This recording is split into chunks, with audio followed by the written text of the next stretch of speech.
Marathon launched back on 5th of March, and this is Bungie's first brand new IP since Destiny in over a decade. So far, the reactions to this game has been mixed. The game started strong. Tens of thousands of players jump in on launch day, Twitch viewership spiked, and many players immediately praised the gunplay from this game. But within days, player numbers seem to begin dropping rather quickly. Some players say Marathon has a fantastic core that just needs iteration upon it, but others say that retention problem is already quite obvious. So after the first week, the real question isn't whether Marathon is good, it's whether the game can actually hold players long enough to survive in the live service market. And what might this reveal for the future of Marathon and by extension Bungie as a studio? And to understand this, I want to go through the short history of Marathon during its Server Slam week and also its final launch week. Now, Marathon's launch week delivered a mixed picture. The game launched at $40 on PC, PS5, and Xbox Series X and S, and it was entering the extraction shooter space with Bungie's first new IP ever since Destiny. And the start was looking very promising for Marathon, but within the first few hours after launch, Marathon reached an all-time peak of about 88,000 concurrent players, and that is from SteamDB. And it was placing them in top 10 for the most played games on the platform at the time. But the numbers started falling rather quickly, and by the weekend, player peak counts had dropped to just shy of 80,000 concurrent players. However, within a week, 24-hour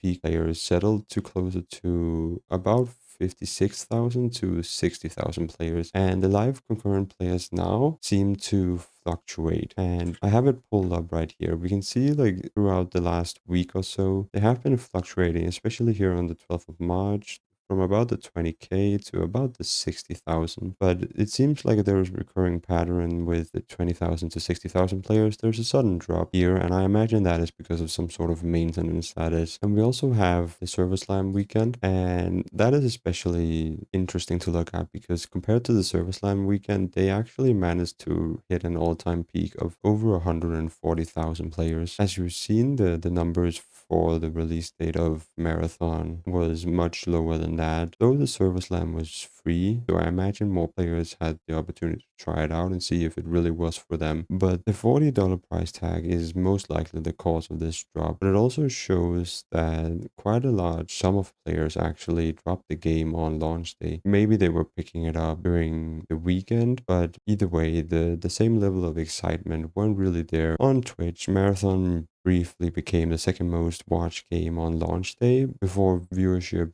gradually dropped to the 30K mark. So the launch definitely drew attention, but the real challenge appears to be the retention rate, and retention seems to be the biggest factor here. Through player sentiments across Reddit, Steam, and other social medias, you can estimate as to how they reviewed the game, and that seems to be fairly divided. On one hand, a lot of players genuinely love the core gameplay, comments praising the gunplay that feels akin to Halo and Destiny, these other IPs, or others who are genuinely happy with their purchase show up quite frequently. The art direction also gets a lot of praise. The world feels colorful, strange, visually distinct compared to most other extraction shooters. And we've definitely seen a markup in the graphical fidelity since its earlier days during its reveal of the landscape, and as we've seen now leading up to its release and what we've seen after the release. But in terms of art, I'm not gonna really dive into the elephant in the room here, as I've already talked about it in an earlier video, but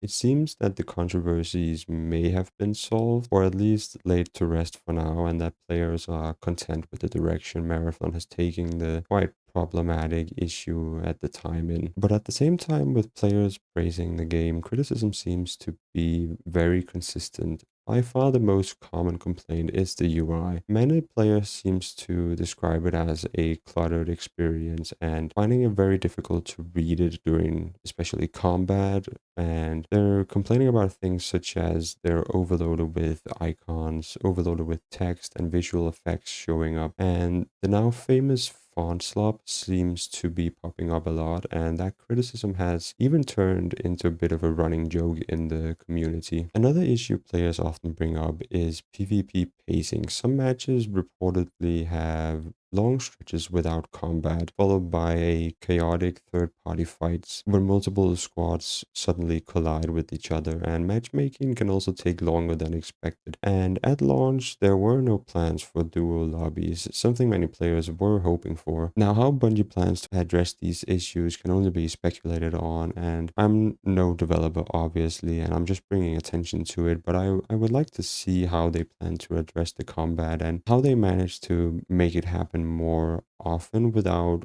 artificially creating scenarios that may end up feeling forced instead. Finally, there's the broader retention question. Some players say that the systems become much more enjoyable once you start understanding them and you get to dive deeper into the mechanics, but others feel the onboarding experience is quite rough, especially for casual players who aren't already familiar with how extraction shooters work. Now, it is very clear that Bungie is trying to capture the hardcore fan base here, especially with their $40 price tag they have on it, and also especially with how they're introducing tournament-like matches and also a fourth map that requires a certain threshold of points accumulated through your equipment to even enter it. With these things in mind, I hope they don't neglect their casual audience because that is ultimately how they bring in more players into this ecosystem. Now, looking beyond the player sentiment, there are a few design elements where Marathon really shows Bungie's strength actually, and first is the moment-to-moment combat. Bungie has always been known for a tighter shooter mechanic, and their strength is very visible here. Weapons feel responsive, there's a fluid movement, and fights tend to feel precise rather than clunky. Second is the structure of the extraction loop itself. Extraction shooters are very much dependent on how satisfying their risk-reward cycle feels, and Marathon does seem to have a foundation for that. The tension of deciding when to push deeper into a match versus extracting early creates a meaningful decision for players who stick with the system. The game's world design also contributes to that loop, and the maps are very visually distinct from one another and atmospheric even, which helps them feel more memorable and not as much as just any interchangeable area. There's also smaller systems like proximity chat that they've added after players voice their opinions about it, and that adds another layer of unpredictability. Those kinds of interactions often creates the kinds of moments that streamers or content creators highlight,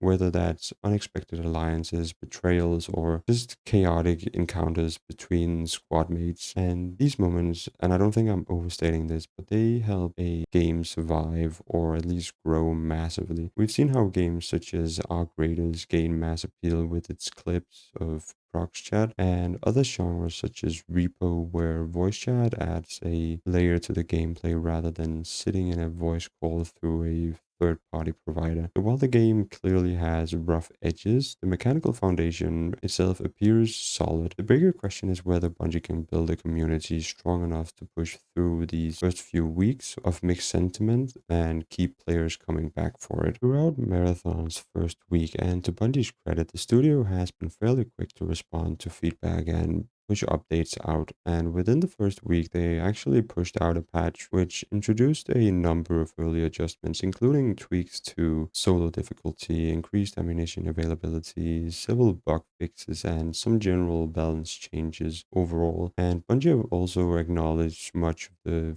feedback players raised during both the server slam and launch week, that is. And I do want to take a moment to just showcase one of the posts that they put up about the game as it launched, and they were introducing seasons. There's a season overview with the change of how you master survival and grow your power floor and progress throughout the season. There's also seasonal updates that will introduce new gameplay, including gear, runner shells, zones, events, and more to come, which will be free to all players to access or earn. There's no expansions or additional DLC purchase required. So there's actually a bunch of stuff they're actually doing to improve the game, and that is very impressive to see that they're already pushing out patches after the launch, and with how Destiny usually do it, there's quite a long extended time of just waiting around for things to get fixed, and that is definitely no way to treat your player base. So it's nice to see that Marathon goes about it differently, especially from this post that I just showcased you. They're showcasing some patches where they're currently reviewing issues such as UI readability. There's also PvP density and just the overall feel of the matchmaking flow. So the intention is clearly to keep iterating on the game, but in live service titles, timing really does matter. Players are often willing to forgive early problems, but only if improvements arrive quickly enough to keep the players engaged. So looking back a bit, the service line actually hinted at many of these same patterns. The service line ran from the 26th of February to March the 2nd, and it functioned as Bungie's final large-scale test before its launch. It was designed to stress test the servers and observe real behavior of the players, but because public playtests have been fairly limited beforehand, Server Slam also acted as something close to a late beta test. And during the event, Marathon peaked at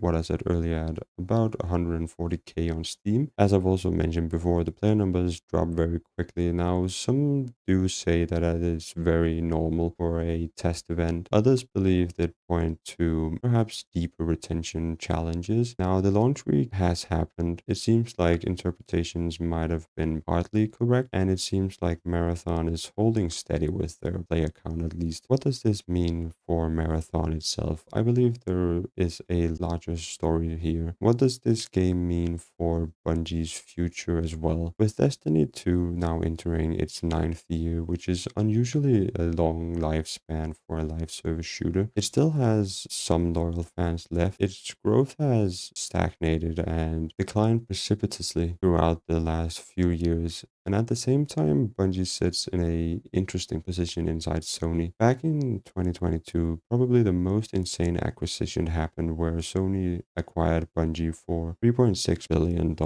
largely because of the studio's expertise with live service games, as Sony was starting to venture into at the time, or at least commit to it in a more intentional way. So far, though, the acquisition hasn't really produced the kind of return that Sony likely hoped for, and realistically far from it. Bungie has gone through multiple rounds of layoff in recent years, and after missing internal financial targets as well, and with Destiny 2 not really generating a satisfying kind of growth that's required from it, that puts Marathon in a incredibly important position. If the game succeeds long term, Bungie may gradually transition from being primarily a Destiny studio into becoming more of a Marathon focused studio, and I can imagine if this happens, it will put the gaming community into a blaze. The Destiny community has been let down massively with the declining value after every expansion released, and with the recent delay of its current DLC that's meant to have dropped some time ago, I don't imagine the community taking this much longer. The game has since February been under 20,000 concurrent players, according to SteamDB, on PC that is, and it seems to fall even more with every day that passes. And if Bungie doesn't realize what's happening with the two sets of communities and frustration, the pressure on Bungie will only increase. So after Marathon's first week, the game sits in a interesting position. On one hand, the foundation is clearly there. The gunplay feels great and the world is distinctive, and players who take the time to learn these systems often end up enjoying the experience quite a lot. But at the same time, the biggest question right now is the retention. Player numbers drop fairly quickly after launch, and issues like the UI clarity, the PvP pacing, and the onboarding experience continue to shape how the players talk about the game. None of these problems are really that impossible to fix, but in live service games, momentum matters, and with the new update named Cryo Archive, it could end up being a key moment for Marathon. And so if Bungie can smooth out some of the rough edges and expand their content loop, the game still has real room to grow. But on the other hand, if improvements arrive too slowly, the early curiosity will inevitably fade before the ecosystem has time to even stabilize. That's why Marathon matters beyond just this one game. For Bungie, it isn't just another release, it's potentially the the studio's next flagship at a time when Destiny is starting to age and Sony is expecting results from its $3.6 billion acquisition. But at the same time, the community is divided. The hype is starting to cool, and the story of Marathon definitely won't be decided in its first week. It will, however, be decided over the next few months, and especially by how quickly Bungie can turn a strong foundation into a game that players actually stick with. I hope you enjoyed this video. If you have any theories about this whole debacle, let me know in the comments below. I would love to hear your thoughts. But anyway, that's gonna do it for me. Take care, everyone.